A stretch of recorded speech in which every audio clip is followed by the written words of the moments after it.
PowerPoint, lo pueden hacer como en un Word. La cuestión es que me lo suban como en un formato PDF o en un formato para que ya no tenga que generar edición. La fecha de entrega, si hoy es 24, entonces la fecha de entrega máximo es el 24, sería el 3 de marzo, ¿ok?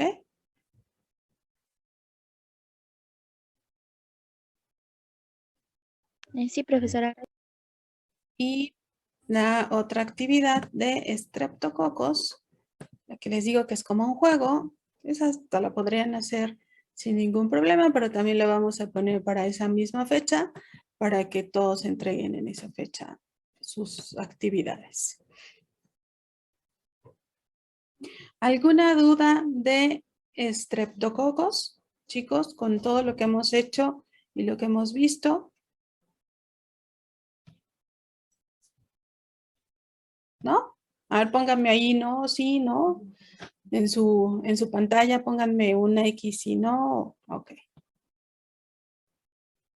Perfecto. Bueno. Entonces, vamos a irle avanzando a la parte de la teoría para que no terminemos tarde el día de hoy. ¿Están de acuerdo? Profesora, gracias. Profesora, yo sí tengo una duda. Y Diana. Con respecto a los reportes, ¿sí los tenemos que entregar? O sea, por ejemplo, tenemos que hacer reporte de Strepto y entregarlo el día 3. Es la actividad que les acabo de asignar, sí. Esa funciona como un reporte. Ujú. Ok, y la de Staffy. La de Staffy ya los inscribió la maestra Sandy. Les mandó a todos que se inscribieran y me dijo que solamente había algunas personas que no habían podido inscribirse. Entonces, ella en un momento más se conecta nuevamente. Creo que ya está aquí, Sandy. Entonces, Sí, aquí para estoy. que les dé las indicaciones a quien no se pudieron contactar, ¿no? Listo, Sandy, todos tuyos. Muchísimas gracias, Dul. Para los que tienen duda, efectivamente, el cuestionario que les dejo es a manera de reporte. A los que ya entraron al aula virtual, pues dice examen, no es un examen, es un reporte, ¿ok? Los que han tenido problemas, vamos a ver, porque yo los tengo dados de alta. De hecho, les mandé mensaje y me aparece que están dados de alta. Por alguna razón, tal vez duplicaron sus correos o tal vez algún profesor que los dio de alta previamente les cambió alguna letra, el apellido a lo mejor, les puso su número de cuenta mal, no sé, algo pasó que no se pueden dar de alta porque simplemente la plataforma no los está reconociendo. Entonces, por favor, manden un correo a soporte técnico de Moodle, de aulas virtuales Moodle. Es importante que lo hagan.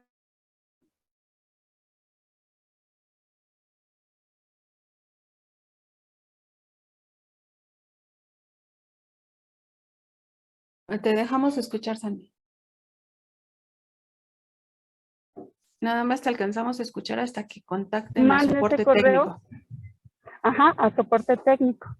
Manden esos datos para que los puedan inscribir o les puedan dar, dar solución a esos problemas que ustedes pueden tener, porque eso ya no depende de mí, yo ya los di de alta, ¿ok?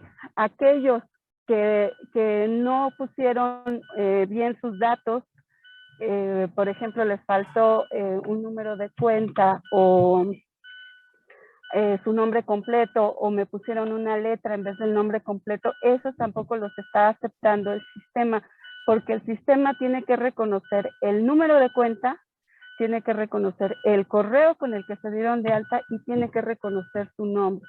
O sea, tiene que ser un triple match. Si no reconoce alguno de los datos, simplemente no los inscribe. Entonces, por favor, chequen si en el documento que les puse están completos sus datos. Si es así, entonces hay algún problema que hay que escribir a soporte técnico, por favor. Si no pusieron esos datos, pónganlos para que yo pueda hacer el movimiento, por favor, porque de otra manera estamos en problemas, no los puedo inscribir y cuando me toque a mí hacer el examen, entonces no voy a poder admitir a esas personas. Por el tiempo de entrega, no se preocupen, esto es muy engorroso, yo lo sé. Entonces les vuelvo a abrir la sala para que hagan sus reportes sin mayor problema. No se sientan presionados por eso. Lo importante es que se den de alta y que resuelvan sus problemas que puedan tener de duplicidad de correos o mal escrito el nombre o que falte algo, por favor. Paola, sí, levantaste la mano. ¿Qué pasó, Pau? Sí, profesora, es que ayer que le pregunté a una compañera si ya podía ingresar al aula, me comentó que sí, y bueno, en mi caso yo no podía, pero vimos que el error fue de que, creo que había 2 documentos para poner nuestros datos, porque ella checó y en uno yo aparecía y en otro no, entonces creo que nada más se tomó una lista y en mi caso pues no estaba en la otra porque solamente me registré una vez, pero como hubo problemas de que no podíamos editar, creo que se hicieron 2 listas. Por tu caso, cada caso es particular, porque te menciono, cada quien o fue ingresado por un profesor previamente o cada caso es particular. Entonces, si tú ya accediste al documento de Drive. Ya no te escuchamos, Andy.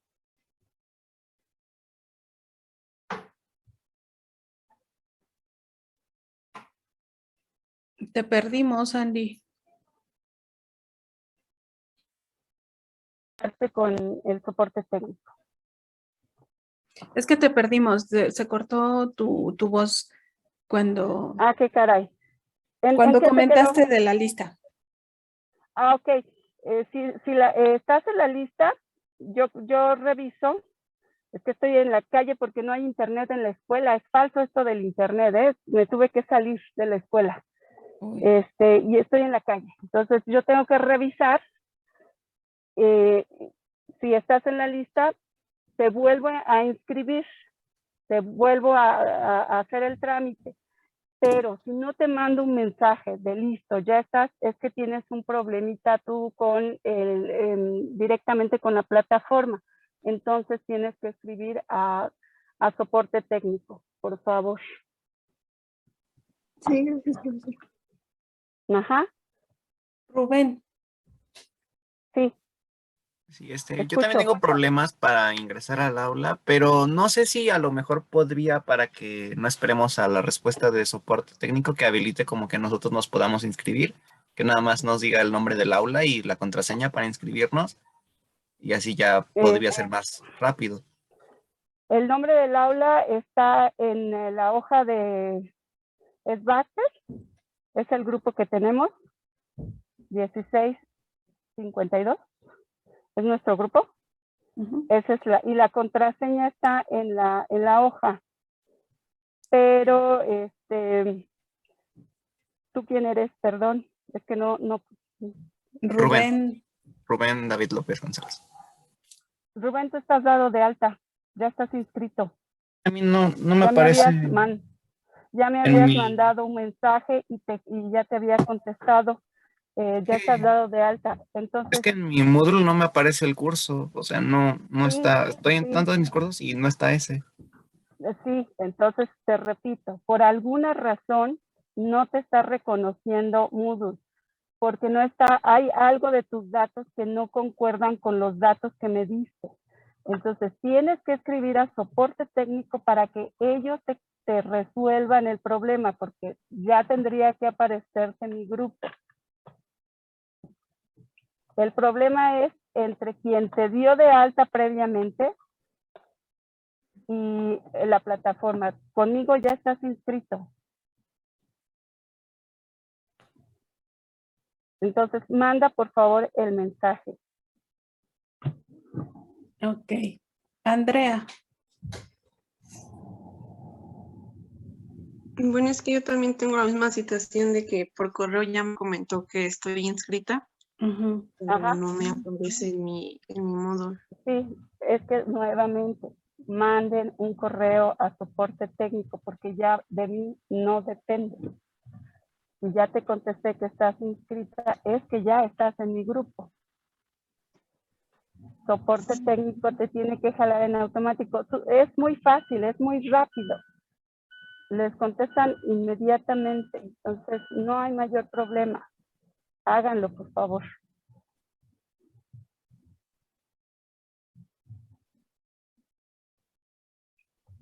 Tenemos Diana y Rodrigo y Nelly y Mariel también tienen la misma situación.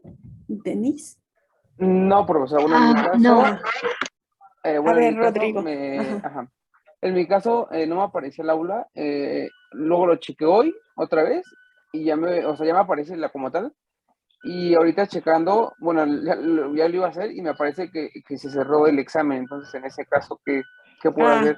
Te lo van Porque a me volver acaba a de abrir. aparecer. Sí, ¿No? lo voy a volver a abrir. Nada Ok. más denme Ok. oportunidad de que tenga un buen internet para volver a abrirlo porque en este momento no tengo internet. O sea, estoy con los datos, no puedo usar la computadora porque, les repito, el internet de la escuela es muy malo. Estoy en el estacionamiento. Gracias. Yo Ajá, fui el voy a hacer viernes una a la ludoteca y no estaba tan mal el internet. Bueno, a lo mejor pero tiene yo un estoy en problema, el laboratorio. pero el viernes estaba bien. Sí, pero yo estoy en el laboratorio 8 de posgrado, a lo mejor tenga que ver que estamos abajo, muy abajo. Ok. Diana. Pues es lo mismo que ya estoy inscrita en el aula, pero me aparece que el examen se cerró y más Ok. que nada es para preguntar cuándo lo va a abrir y hasta cuándo va a estar abierto para pues estar al pendiente por el trabajo.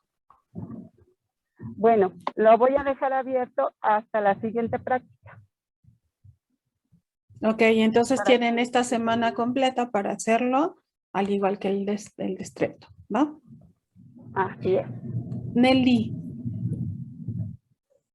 Bueno, es que yo aparezco, pero estoy inscrita en otra aula de la profesora, en de micología.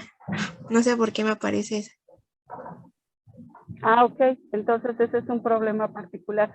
Nelly, mándame por favor tu nombre completo en un mensaje al Classroom para que te cambie de grupo. Bueno, le mandé un correo, pero no sé, le mandé 2, pero no me contestó ninguno. Ponme por favor que eres bacteriología, porque si me pones igual que mis compañeros, tengo 7 grupos, entonces para mí no es Ok. referencia. Ajá, ponme soy Nelly, fulana de tal, con el número de cuenta tal, con el correo institucional. El correo institucional, que se entienda, es el que le dieron a la universidad, no los que hicieron después. Ajá, con ese correo es con el que se dieron de alta en la escuela. Ese es el correo importante. A ese correo les mandan sus notificaciones. Entonces, con ese, por favor, mándamelo así. Sí, profesora, gracias. Ok, Ok. Mariel. Yo nada más les quería comentar, bueno, a mis compañeros, es que yo también no podía entrar porque ya estaba dada de alta en el aula con mi curso de inglés, pero una compañera me comentó que cambiara la contraseña, o sea, que le pusiera ahí en el usuario, bueno, pusiera mi usuario y en donde pongo la contraseña, que pusiera que había olvidado mi contraseña, como para restablecer la contraseña y meter la contraseña que la profesora nos había dado. Y solamente así, cuando hice eso, fue que me apareció el curso de la profesora. Entonces, pues nada, es como que quería darles esa información por si algunos estaban en la misma situación que yo y por eso no les aparecía el curso. A lo mejor y si hacen eso, también les aparece. Muchísimas gracias. Esta es una gran ayuda porque uno como profesor no se da cuenta de esas cosas. Ok. Y Vanessa, creo que nada más nos falta Vanessa.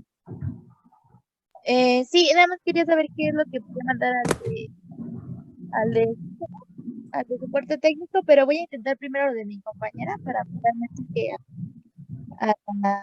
bueno, al correo que nos pide lo del soporte. Bueno, nada más tendría que decir que no me deja entrar a su clase, profesora. Sí, no, pones mi nombre completo, el grupo y pones que no, que estás inscrita, pero que por alguna razón no puedes entrar para que te resuelvan el problema. Ok, sí, muchas gracias, profesora. Ok, bueno. Bueno, pues creo que son todos. Rodrigo, Ok. creo que se quedó levantada tu mano, ¿verdad? Sí, profesora, perdón. Ah, ok.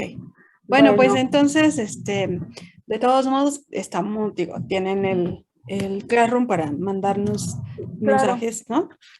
Por cualquier cosa, ¿va? Bueno, Y te dejo trabajar. muchas gracias, Andy. Entonces, no, gracias a ti. Vamos a continuar con la parte de teoría para ir avanzando y así, bueno, pues optimizar nuestros tiempos. ¿Les parece bien? Ya están todos listos, tráiganse agüita. Si no han comido, traigan algo de comer. Y si no, bueno, nos apuramos para que coman más temprano. Bueno, entonces vamos a ver hoy Listeria. Listeria es otra de las bacterias importantes que tenemos y que está dentro del temario de gram positivos. Entonces hoy nos vamos a enfocar 100% a Listeria. En esta parte de Listeria vamos a hacer mucho énfasis en varios de los factores de patogenicidad que tienen. Les voy a mandar 2 artículos, les voy a subir 2 artículos acerca de Listeria que soportan todo lo que es cómo es que empieza a migrar de una célula a otra y cómo genera un proceso infectivo dentro del intestino. Entonces ahí van a tener alguna de información adicional que leer y que siempre es importante tener como resguardo. Estos artículos que les voy a subir, uno de ellos es una serie de artículos como para Listeria, enterobacterias, entonces vayan buscando también su colección de artículos basado en ese tipo de publicaciones. Bueno, y entonces vamos a empezar Listeria, ¿no? ¿Por qué les pongo una imagen ahí de mucha comida? No es porque sea la hora de comida, sino porque Listeria genera una transmisión, un proceso infeccioso que empieza por un consumo de alimentos contaminados, ¿no? Entonces, vamos a ver primero cómo es Listeria, ¿no? Aquí está un gram de Listeria. Listeria son bacilos gram positivos, no tienen ninguna agrupación, pareciera que a veces se ve como en cadenas, pero la realidad es que no tienen ninguna agrupación. Entonces aquí ustedes pueden ver que está muy concentrado, aquí está mucho más disperso, pero siempre ustedes pueden ver que son bacilos gram positivos. Son catalasa positivo, ¿no? A diferencia de los estreptos, estos son catalasa positivos, son oxidasa negativos y tienen motilidad, sí, solo a cierta temperatura, que es 25 grados centígrados, ¿no? Esto es algo importante dentro del laboratorio. Cuando hacemos esta práctica, tenemos un proceso de motilidad. OF son fermentadores y son anaerobios facultativos.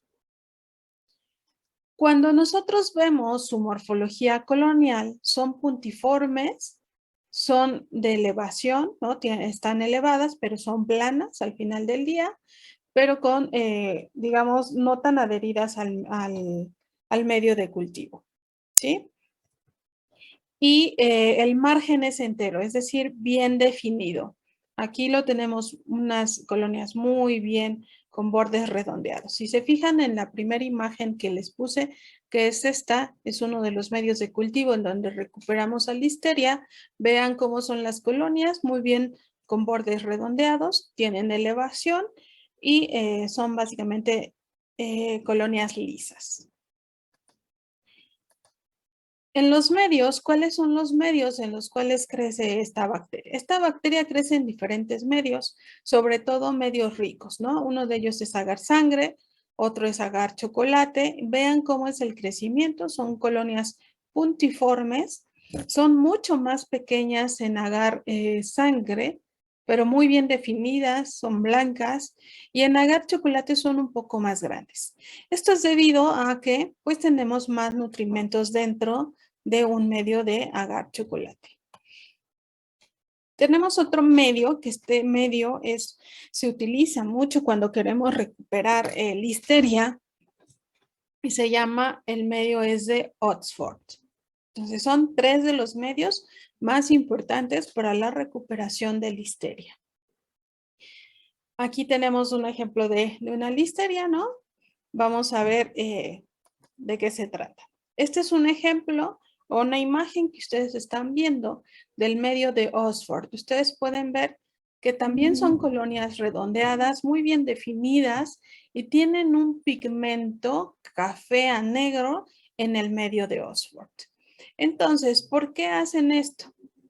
Porque fíjense que la listeria tiene en el medio Oxford hay presencia de esculina y de citrato férrico y de cloro de litio, que son varios de los componentes que ayudan a crecer a la listeria.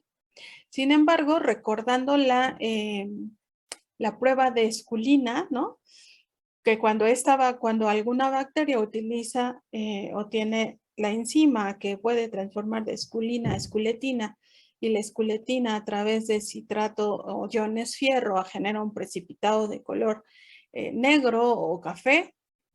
Entonces, este medio de cultivo tiene exactamente el mismo fundamento del que tendría mi prueba de bilis esculina.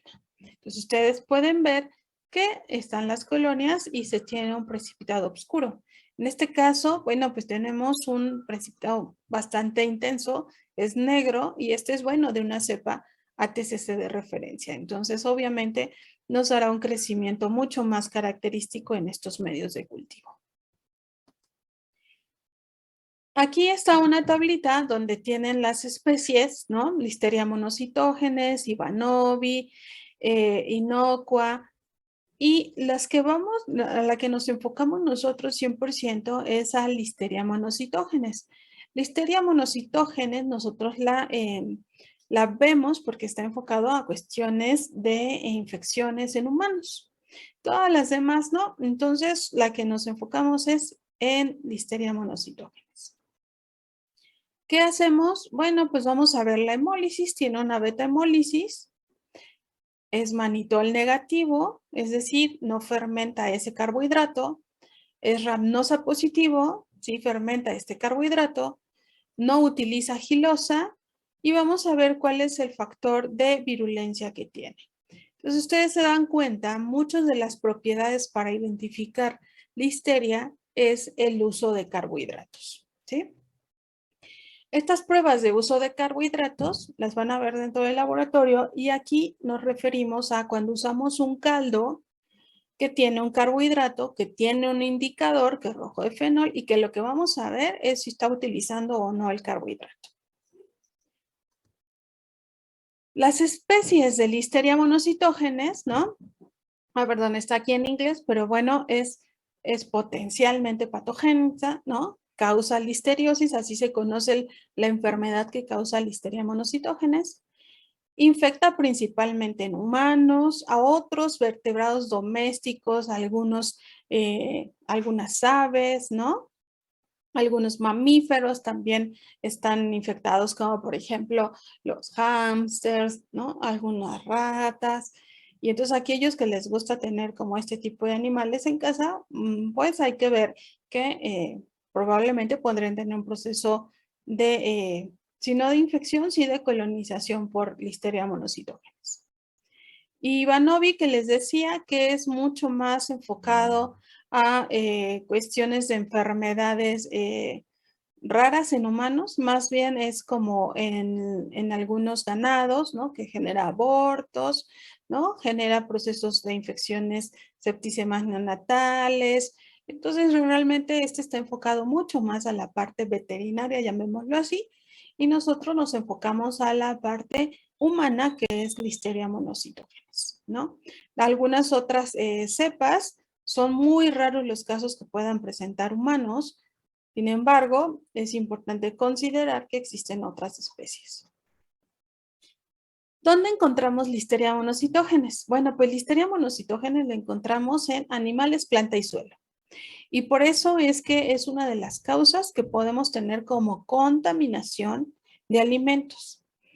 Y estas plantas, animales y o suelo puede ser el foco de transmisión hacia un proceso infeccioso en humanos. ¿Cuál es el factor de virulencia más importante o cuáles son los factores? Yo les diría que hay estos tres que son los más importantes que llevan a cabo un proceso de invasión celular.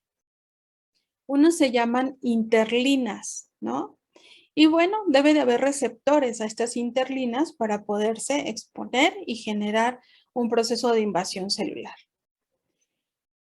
Para escapar de los macrófagos, tenemos o tienen listeriosina O y fosfolipasa C. Entonces, con eso evaden a todos los que son los macrófagos. ¿Por qué? Porque esta bacteria no tiene cápsula. Entonces, en lugar de cápsula, estos dos factores ayudan a inhibir o a evitar que sean fagocitadas.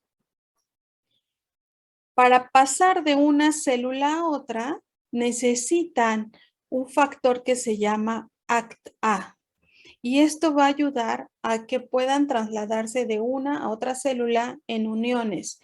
Y vamos a ver ahorita en imagen cómo es que se da este proceso de infección. Entonces recuerden, son interlinas, listeriosina O y fosfolipasa C, así como actina A. Los factores de virulencia, decíamos, interlinas. Tienen dos especies de interlinas, A y B. También las pueden encontrar en el artículo que les voy a compartir. Tienen así esta descripción, INLIB o INLIA. Se refiere a estas interlinas. Y esta lo que genera es una adhesión y una invasión celular. Ese sería como la respuesta o lo que vamos a ver como evidencia. Para la parte de lisis de fagosoma tienen listeriosina O que decíamos y fosfolipasa C.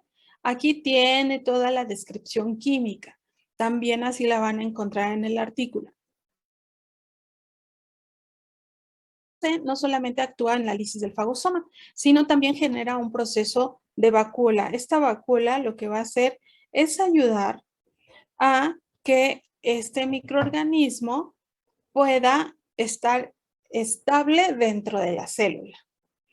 Y la proteína actina, que es la actina, también se conoce así, me va a ayudar a la invasión de células. Entonces, aquí describimos más a detalle lo que son los factores de virulencia. Cuando nosotros hablamos de la interlina, recuerden que hablamos de receptores, ¿sí? Deben de haber estos receptores celulares y estos receptores celulares los encontramos en el intestino. Entonces, todas nuestras células intestinales tienen estos receptores. ¿Qué pasa? Llega la listeria, tiene esta interlina, reconoce a estos receptores y entonces es cuando la van a dejar entrar, ¿sí? Entonces va a adherir a la mucosa intestinal para poder entrar a la célula e invadir. Ella entra directamente a células del intestino, ese es uno, células del hígado, ese es dos, también va hacia la parte de fibroblastos, de células del endotelio, es decir, las células que están recubriendo nuestro sistema circulatorio, y células dendríticas, que son las células o mecanismos de defensa que tenemos como dentro del grupo de respuesta inmune celular. Entonces vean que se pega a muchas de estas cosas y por ello es que esta interlina es importante. Así es como vemos, este es el intestino y entonces así es como vemos que se empieza a adherir a la mucosa del intestino y después aquí ya ven que dentro, nada más que está en corte diferente, aquí ya ven a listeria dentro de la célula intestinal. Entonces es un factor muy importante de adherencia y para poder entrar a la célula. Una vez que esta, ya la vimos aquí, se une al receptor, va a generar esta cadena para poder entrar. Vean cómo genera una especie de vacuola o fagosoma, que lo que va a generar es como una internalización de membrana. Ustedes se dan cuenta que la membrana que está recubriendo este lisosoma donde está la bacteria es, pues obviamente es de mi célula intestinal. Entonces, esto va a evitar que el sistema inmunológico pues la identifique, porque está como si estuviera pasando de incógnita, ¿no? Porque está identificándose toda esta parte de estos factores. Los mecanismos de defensa no la van a identificar. Entonces, esa es una de las cosas que Listeria tiene. Entonces, esto genera que ya está aquí y ya lo que va a decir esta bacteria es, pues me tengo que duplicar, se duplica a nivel celular y luego pasa a otra célula y vuelve a infectar otra célula, ¿no? Entonces vamos a ver que también dentro del artículo, ustedes van a ver esta imagen, ahorita la van a ver, como está en el artículo, y entonces vean lo que sucede. Aquí viene la listeria, acuérdense, por la interlina se va a adherir y va a generar esta parte de un fagosoma. Entra, ahí está protegida, se empieza a dividir aquí en la célula, ya no necesita esto porque ya está interna dentro de la célula y empieza a dividirse. Empieza a dividirse, pero para migrar a otra célula genera esta que es la actin-A y vean que genera como si fuera como una colita de membrana, como si fuera un tipo cometa, empieza a generar esto para tener la suficiente movilidad y pueda nuevamente empujar la membrana celular de esta célula que invadió. Sí, ahorita les doy la palabra. Y entonces llegar a la otra célula y generar nuevamente este proceso de división celular. Sí, Lucero. Entonces, Listeria es resistente a altos valores de pH, porque ¿cómo llega hasta el intestino? Sí, resiste el pH. Lo que pasa es que llega al intestino a través de alimento. Entonces, no todo el alimento está en contacto con ácido, ¿no? Siempre hay un poco de alimento que cubre o recubre a este tipo de bacterias. Eso mismo sucede con algunas otras enterobacterias. Entonces, dentro de ese bolo alimenticio donde no se tiene un alto contacto con ácido, es donde se mantiene estable la bacteria. Ok. Diana. Entonces, si se supone que a 25 grados ya es móvil porque presenta algún flagelo o cilios. Ya cuando es móvil porque presenta flagelos, ese es un hecho, solo que a 25 grados es cuando se tiene, digamos, esta movilidad flagelar, ¿no? Okay, si aumentamos o disminuimos la temperatura, no tenemos esa capacidad de la bacteria a ser móvil.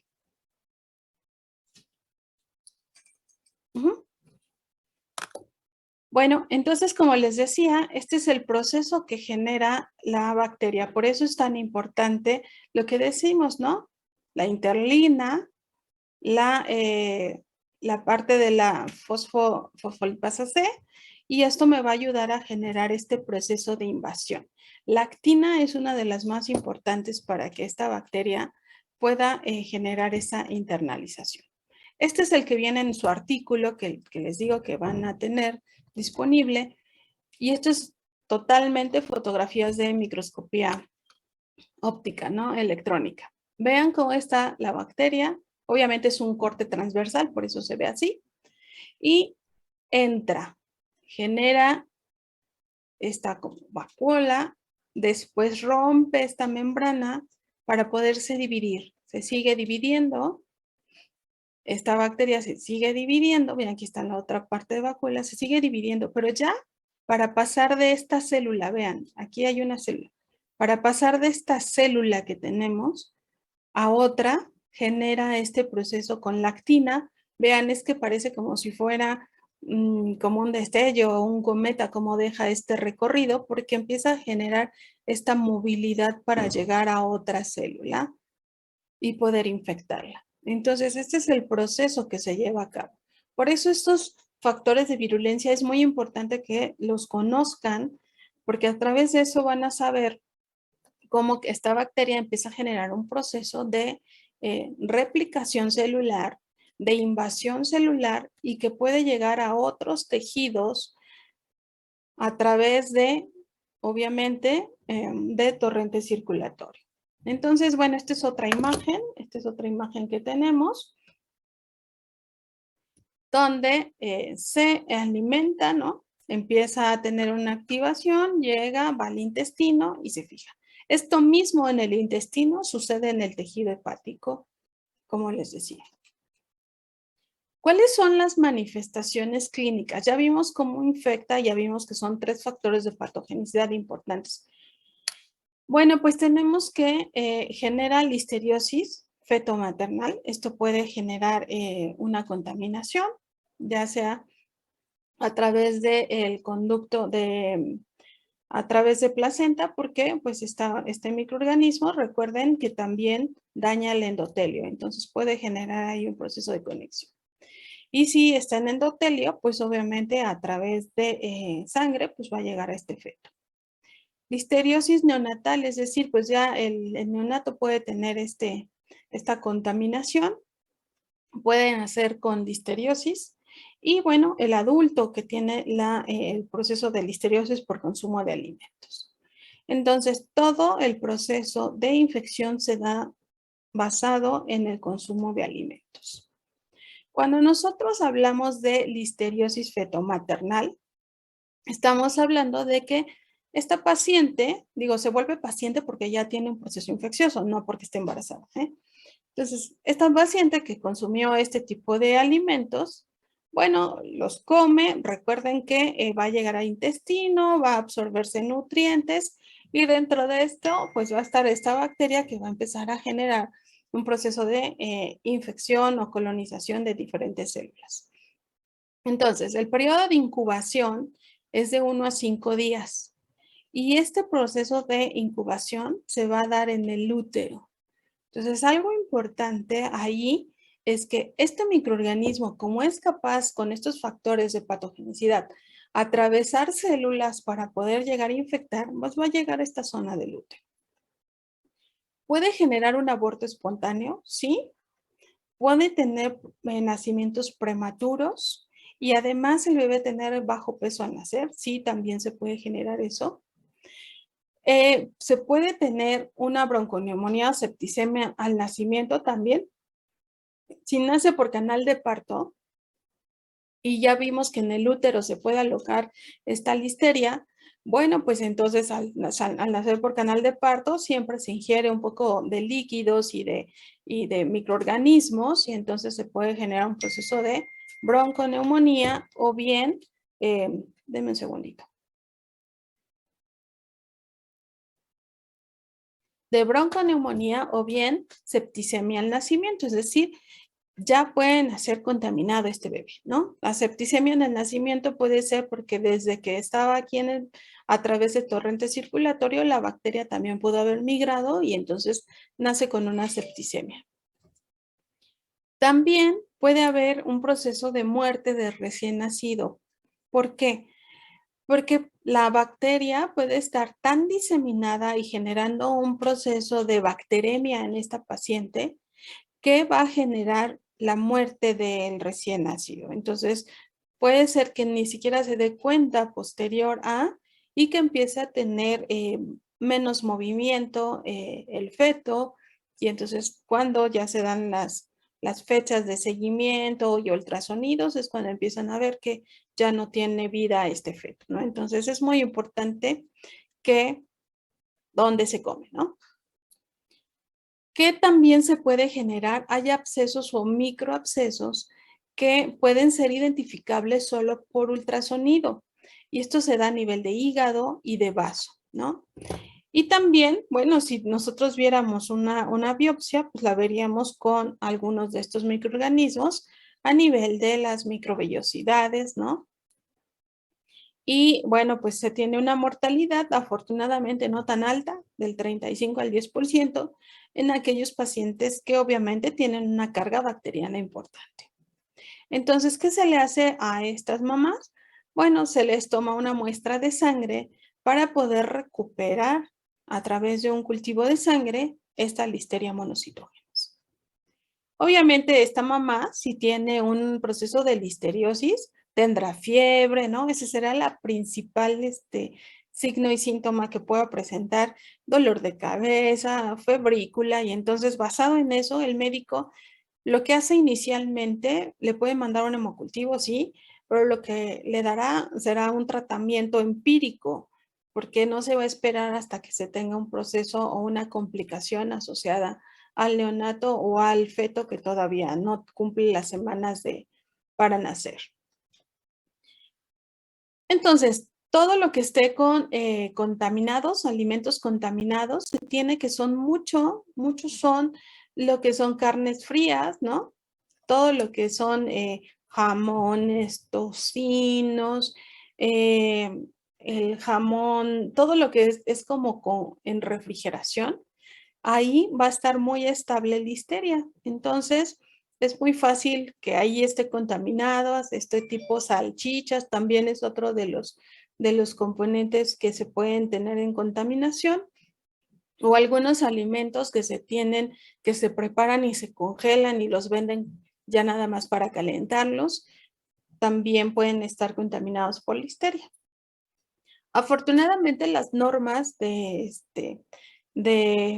las normas para este tipo de alimentos, lo que dicen es que se tiene que hacer un control de calidad para Listeria, es decir, se hace un control para buscar en estos embutidos o en estos alimentos que no exista la presencia de Listeria. Y vean, quesos, toda la variedad de quesos, ahí puede encontrarse Listeria, bueno, algunas frutas como melón también se puede encontrar.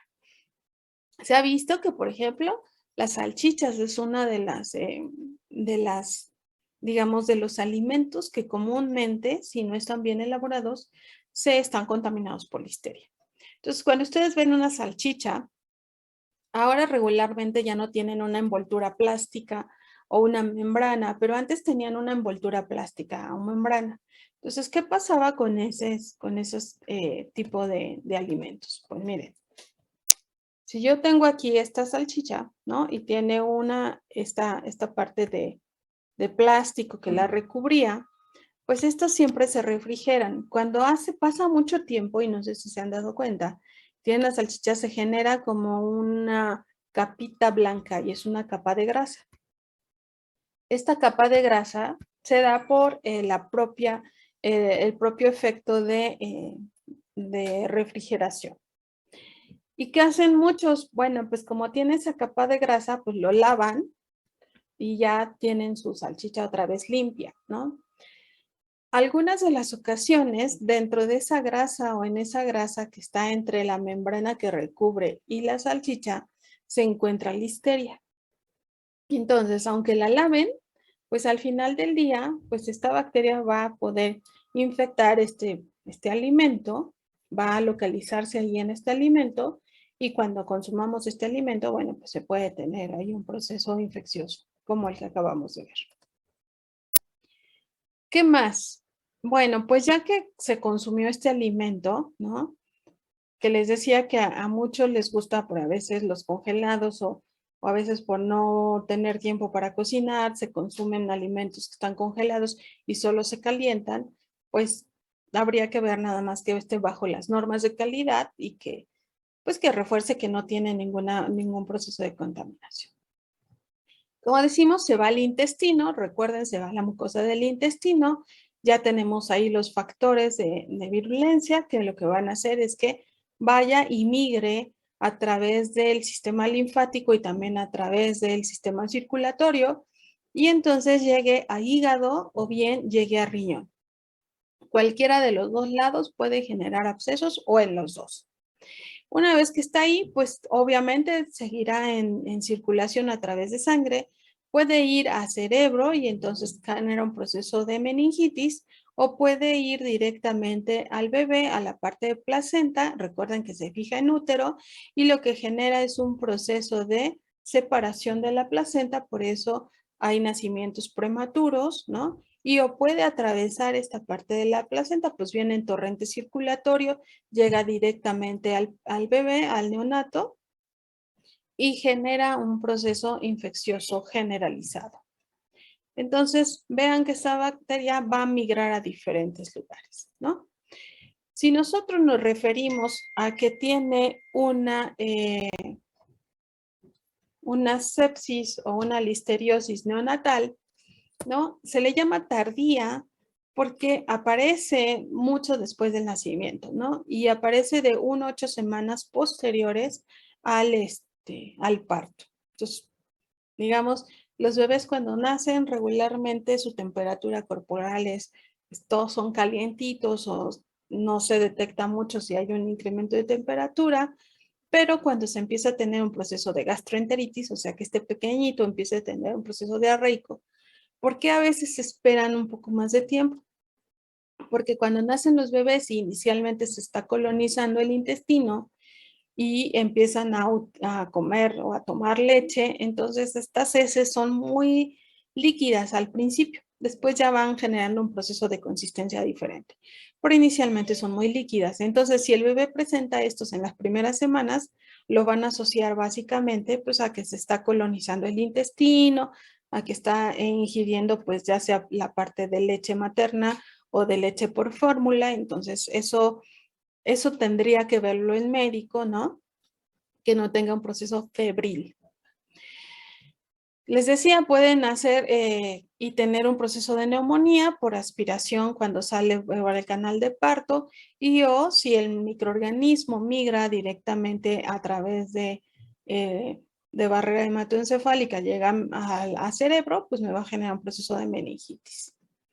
Entonces, es muy importante que se identifique esto a tiempo, porque si no, la mortalidad puede ir desde el 13 al 43% en pacientes, fíjense, tratados y 100% en pacientes no tratados. Entonces es muy importante que desde que se tiene el nacimiento de este bebé y se considera que la mamá tiene un proceso infeccioso por listeria, pues hacer el máximo de cuidados en el tratamiento de este paciente.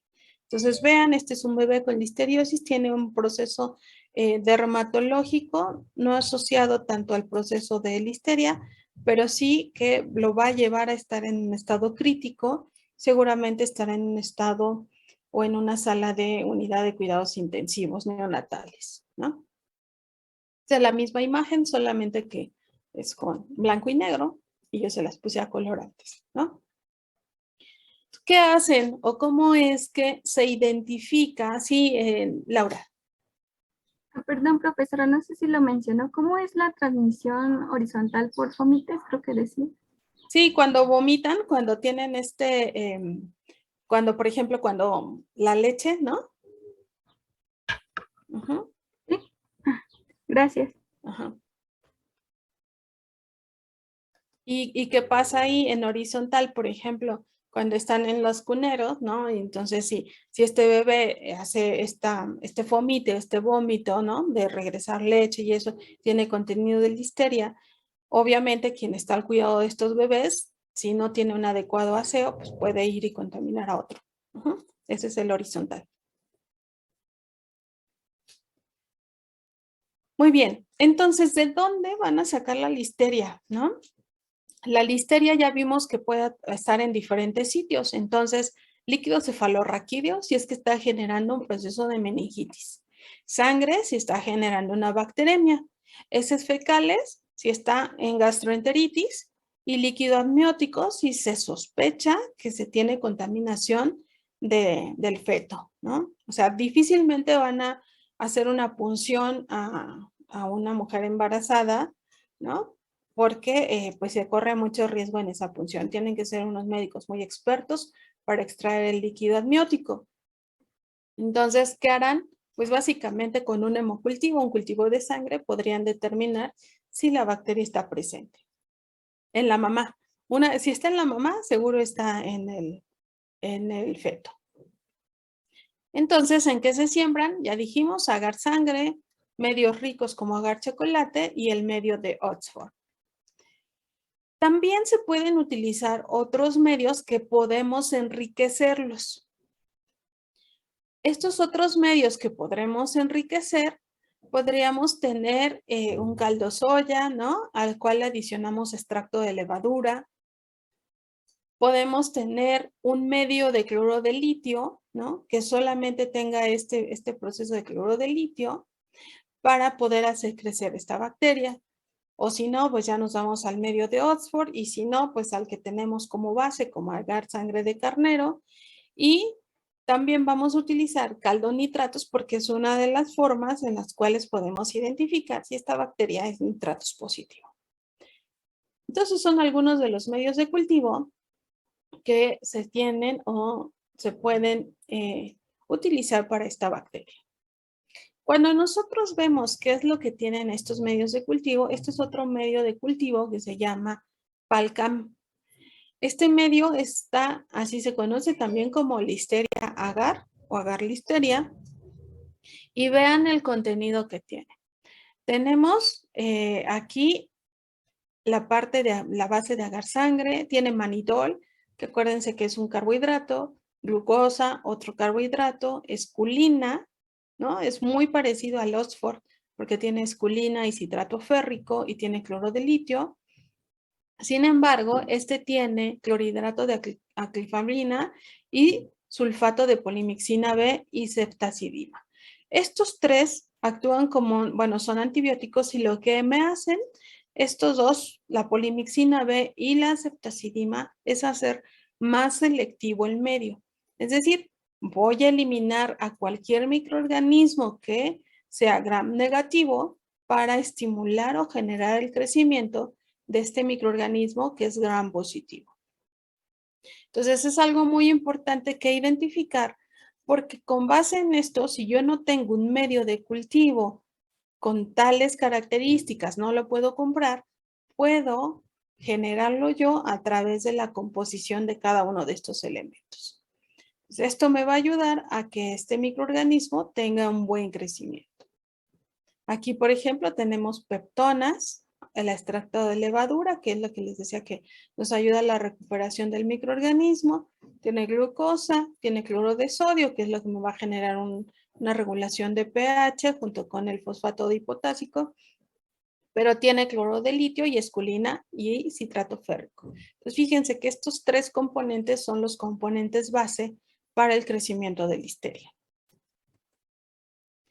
Este es uno en el medio PACAM. Vean cómo es el medio, es muy blanco, opaco, y las colonias parecen crecer como verdes, muy bien redondeadas y definidas, y vean cómo generan dónde están alrededor, porque están usando los nutrientes de este componente. Entonces, como si empezaran a analizar el medio, aunque no hay un análisis de un eritrocito, ¿no? Sino es más bien que están utilizando los componentes del medio. Entonces así se ve. Y bueno, este es es un crecimiento, ¿no? En un agar tradicional. Bueno, no se ve muy bien esta foto, pero se veía mejor las fotos anteriores. Pero para que vean que es la misma bacteria, solo en otro tipo de medio de cultivo, que es el PACAM. ¿Vamos bien hasta aquí? A ver, pónganme ahí sus reacciones. Profesora, ¿puede repetir en la imagen que puso sobre el medio cuáles eran los tres importantes del medio selectivo para que se pudiera crecer Listeria? Son tres. Es el litio, cloruro de litio, esculina y citrato férrico.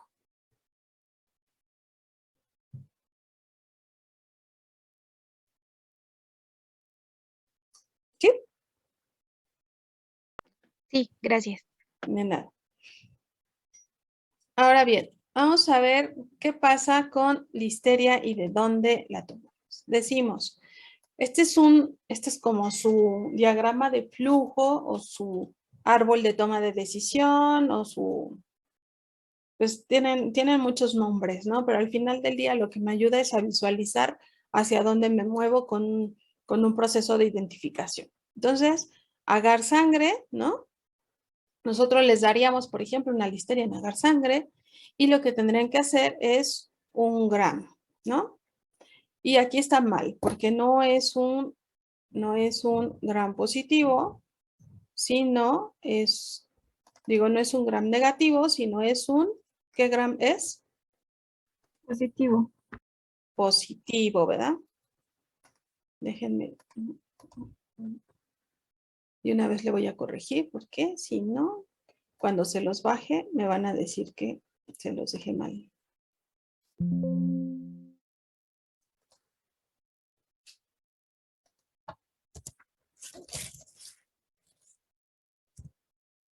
Gran positivo, ¿no? A veces se ve pleomórfico, depende del sitio donde esté. Yo les diría que básicamente son bacilos gran positivos. Catalasa positivos, oxidasa positivos y 25 grados centígrados motilidad. Da beta hemólisis. ¿Y qué otras pruebas hacemos? Hacemos pruebas de CAM, hacemos pruebas de hidrólisis de purato de sodio, bilis esculina y fermentación de carbohidratos, glucosa, salicin y trealosa. Este es bajo la norma oficial 143 que se publicó en el 1995 y esta norma oficial habla de cómo debemos de identificar listeria a partir de alimentos. Sin embargo, bajo esta misma norma, esto es lo que hacemos dentro del laboratorio. Así lo vemos en el gram, bacilos gram positivos. Miren, aquí tiene una mejor distribución, esta imagen de este gram. Son mucho más largos que los que vimos en el primer gram. No tienen ningún acomodo, como algunas otras bacterias lo tienen. Esta tiene una distribución heterogénea dentro del gram. Catalasa positivo. A ver, ahora sí, ¿quién me anota en el chat el porcentaje de peróxido de hidrógeno en el que está preparado para hacer la prueba de catalasa? A ver, anótenme en el chat.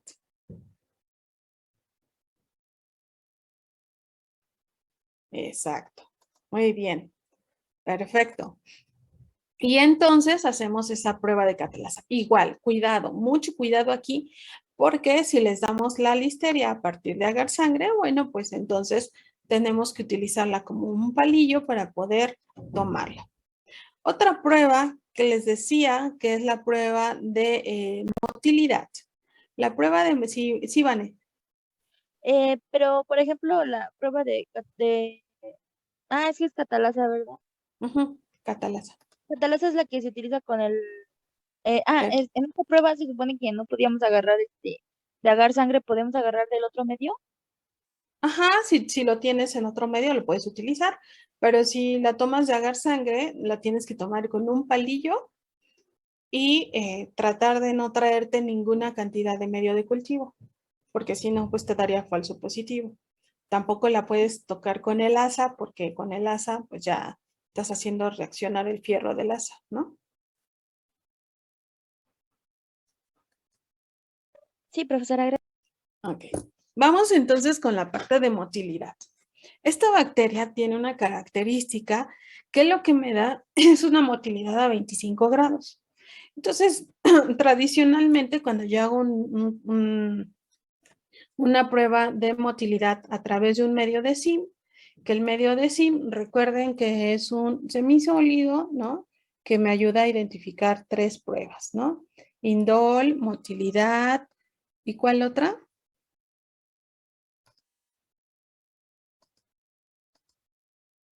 ¿Cuál otra prueba me ayuda?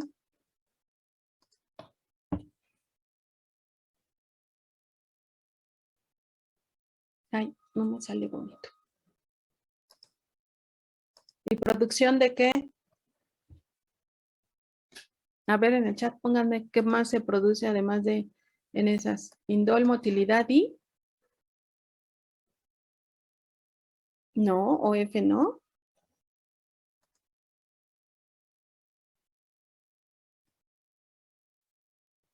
No.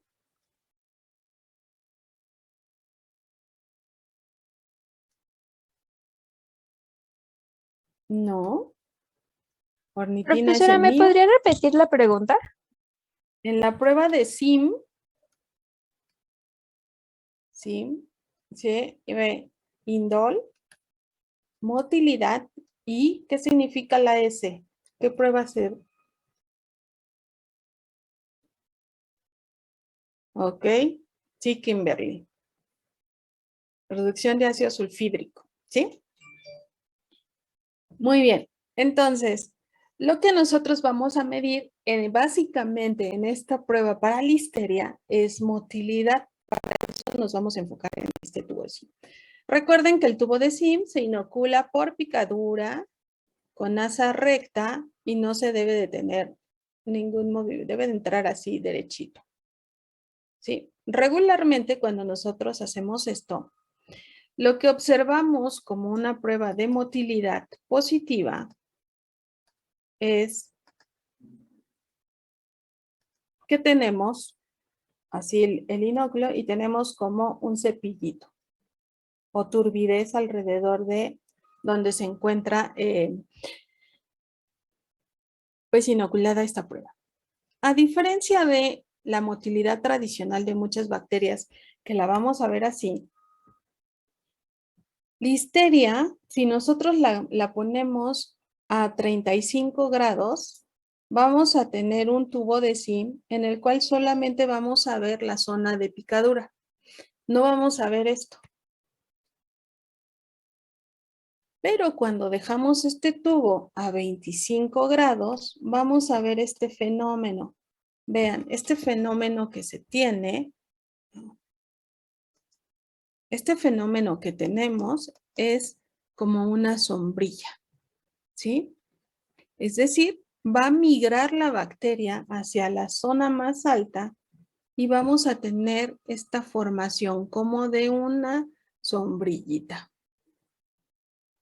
Esa es una motilidad característica que tiene listeria. Vean este otro, aquí está la parte de arriba y aquí tenemos el crecimiento. Entonces, 25 grados es la temperatura idónea para que listeria pueda tener esa movilidad. Si la ponemos a 4 grados, no tendremos nada. Si la ponemos a 8 grados, no tendremos movimiento. Pero si la ponemos a 25 grados, tenemos movimiento. ¿Esto qué significa? Que nosotros, ¿cuál es la temperatura ambiente promedio de los alimentos? Cuando nosotros calentamos, ¿nunca le han tomado la temperatura a sus alimentos? ¿No? No, profesora. Bueno, la temperatura promedio de los alimentos va de 20 a 27 grados. Solo a los que les gusta comer la sopa hirviendo o el café hirviendo, pues tiene una temperatura más alta, ¿sí? Pero regularmente está como entre, si les gusta comer frío, está como a 15 grados o templado a 15. Y si les gusta una temperatura promedio de alimentos, entonces estará como 20, 25. ¿Sí, Vane? Por eso está presente en casi los embutidos y todo eso. Exactamente. ¿Sí? Y entonces cuando tiene movilidad, pues obviamente es más patógeno, ¿no? Y cuando nosotros consumimos los alimentos, está más o menos a esta temperatura. Por lo tanto, pues tenemos, o esta bacteria tiene más posibilidades de generar un proceso infeccioso. ¿Sí? Bueno, pruebas para identificar. Prueba de Camp, ¿no? Allí la vimos con los estrepto. Se hace igualita que los estrepto del grupo B, solo que en esta ocasión, vean, esta imagen de aquí arriba es un estrepto del grupo B. Vean qué bonita están estos camps, ¿no? Estas 5 cepas son de estrepto del grupo B. ¿Cómo pasa con el camp de listeria? Listeria monocitógenes no tiene un factor de expansión como lo tiene estreptococo del grupo B. Tiene una hemolicina, sí, pero no tiene un factor de expansión como el CAM. Y entonces se ve, miren, aquí como una sinergia de hemólisis, pero se ve de forma de cuadradito, porque se comporta diferente, no tiene este factor de expansión. Entonces, da la hemólisis, sí, los dos sinergian hemólisis, sin embargo, la diferencia es, no tiene el mismo factor de virulencia. Entonces, con CAM también podemos identificar a Listeria monocitógenas. Este se ve más bonito. Ya cuando la maestra Alma les explique en el laboratorio, va a ser mucho más a detalle, pero este es un CAM súper bonito. Miren, vean, esta es la cepa de Staph. Aquí pusieron la cepa de Listeria y vean, este cuadrito es la sinergia de la hemólisis. Y por eso se da en cuadrito. Pero es un CAM, ¿verdad? Al final del día es un CAM. Vale. Entonces aquí en vez de flecha va a tener ese cuadrito así. O sea, no- Ok, sí, gracias. De nada. Entonces sí, así van a tener este cuadrito. ¿Qué otras pruebas hacen? Hacen la prueba de TCI. ¿Para qué me sirve la prueba de TCI? ¿Qué significa TCI? Triple, eh, triple sal, no, triple azúcar hierro, no es esa. Es triple hierro agar, ¿no? Triple azúcar. ¿Qué tiene una prueba de TCI? Pues tiene glucosa, tiene lactosa y tiene sacarosa. Y entonces ya vimos que esta bacteria utiliza glucosa y utiliza sacarosa, ¿no? Entonces esta bacteria lo que va a hacer es que me va a dar una interpretación. ¿Cómo se interpreta el TCI? Hay un montón de interpretaciones, ¿verdad? De acuerdo a lo que haga. Si yo veo esta interpretación, sería ácido, ácido, ¿sí? Porque el pico es ácido y el fondo es ácido. Y esto lo que me está diciendo es que esta bacteria está usando glucosa y está usando o lactosa o sacarosa. Y por eso es que me da este ácido ácido. Si yo quisiera saber si lo que usa es sacarosa y no lactosa, entonces, ¿qué prueba bioquímica utilizaría? A ver, pónganme en el chat. Guía, El porque no guía. TCI. Bueno, Es siempre tiene que estar guía para saber qué está pasando, ¿no?